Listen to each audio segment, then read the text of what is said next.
करवा चौथ हिंदुओं का प्रमुख त्यौहार है। यह भारत के पंजाब, उत्तर प्रदेश, हरियाणा, मध्य प्रदेश और राजस्थान का पर्व है। यह कार्तिक मास की कृष्ण पक्ष की चतुर्थ को मनाया जाता है। यह पर्व सौभाग्यवती स्त्रियां मनाती है। यह व्रत सुबह सूर्योदय से पहले करीब 4 बजे के बाद शुरू होकर रात में चंद्रमा के दर्शन के बाद संपूर्ण होता है। ग्रामीण स्त्रियों से लेकर आधुनिक महिलाएं तक सभी नारियां करवा चौथ का व्रत श्रद्धा के साथ एवं उत्साह के साथ मनाती है।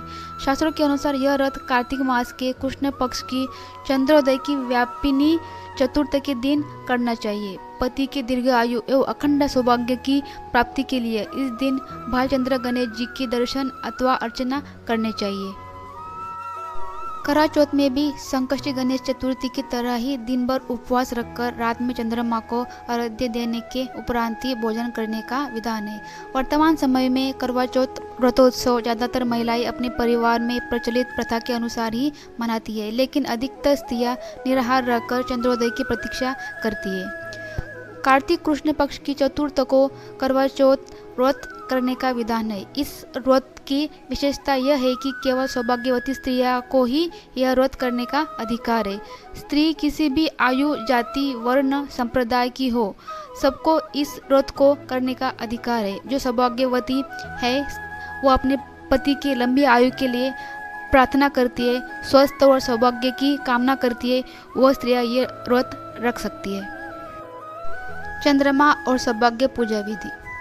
जब चंद्र उदय हो जाए तो चंद्रमा की पूजा करें। चंद्रमा को जल चढ़ाए यानी अर्घ्य दे, फिर चंदन, अक्षत, अबीर, गुलाल, फूल और अन्य पूजा विधि सामग्री उनको चढ़ाए। इसके बाद अपने पति के पैर छुए, उनके मस्तक पर तिलक लगाए। पति की माता यानी अपनी सासी माँ को करवा बैठकर आशीर्वाद ले। सास न हो तो अपने से उम्र में बड़ी या माँ समान परिवार की किसी भी अन्य सुहागिनी महिला को करवा भेंट कर सकते। इसके बाद परिवार के साथ भोजन करें। करवा चौथ पर पूजन की ये सामान्य विधि है। अपने अपने रीति रिवाजों से और क्षेत्रों के हिसाब से भी पूजा की जा सकती है। करवा चौथ व्रत कथा। श्री गणेशाय नमः। एक साहूकार के साथ लड़के और एक लड़की थी। एक बार कार्तिक मास की कृष्ण पक्ष की चतुर्थ तिथि को सेठानी सहित उसकी 7 बहुएं और बेटे ने भी करवा चौथ का व्रत रखा। रात्रि के समय जब साहूकार के सभी लड़के भोजन करने बैठे तो उन्होंने अपनी बहन से भी भोजन करने को कहा। इस पर बहनों ने कहा, भाई अभी चंद्र नहीं निकला है, चांद के निकलने पर अर्घ्य देकर ही हम भोजन करेंगे।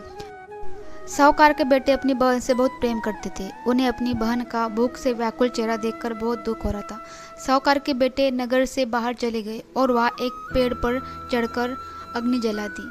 घर वापस आकर उन्होंने अपनी बहन से कहा, देखो बहना, चांद निकल आया है, अब तुम उन्हें अर्घ्य देकर भोजन ग्रहण करो। साहूकार के बेटे ने अपनी भाभीयों से कहा, देखो चांद निकल आया है, तुम लोग भी अर्घ्य देकर भोजन कर लो। ननद की बात सुनकर भाभीयों ने कहा, बहन अभी चांद नहीं निकला है, तुम्हारे भाई ने धोखे से अग्नि जलाकर उसके प्रकाश को चांद के रूप में तुम्हें दिखा रहे हैं। साहूकार की बेटी अपनी भाभीयों की बात को अनसुनी करते हुए भाइयों द्वारा दिखाए गए चांद को अर्घ्य देकर भोजन कर लिया। इस प्रकार करवा चौथ का व्रत भंग करने के कारण विघ्नहर्ता भगवान श्री गणेश साहूकार की बेटी पर अप्रसन्न हो गए। गणेश जी की अप्रसन्नता के कारण ही उस लड़की का पति बीमार पड़ गया और घर में बचा हुआ सारा धन उसकी बीमारी में लग गया। साहूकार की बेटी को जब अपने किए हुए दोषों का पता लगा तो वो बहुत पछताई। उसने श्री गणेश जी की क्षमा अर्चना की, उनसे प्रार्थना की, फिर से विधि विधान पूर्वक चतुर्थ का व्रत शुरू कर लिया। उसने उपस्थित सभी लोगों को श्रद्धानुसार आदर किया और उनसे आशीर्वाद ग्रहण किया।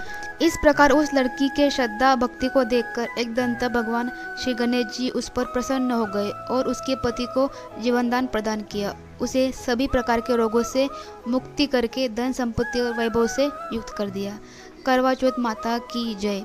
वैसे तो बहुत सारी कहानियाँ हैं, उसमें से एक कहानी ये भी है, आप इसको सुनिए और दूसरों को भी सुनाइए, तो भगवान श्री गणेश जी की कृपा आप पर बनी रहेगी। अगर आपको वीडियो अच्छा लगे तो लाइक, शेयर, सब्सक्राइब ज़रूर कीजिएगा ऐसे और भी वीडियोस के लिए। जो भी मेरा वीडियो देख रहे होंगे उन सभी माता भगिनियों को गणेश जी उनके पति की उम्र लंबी करे।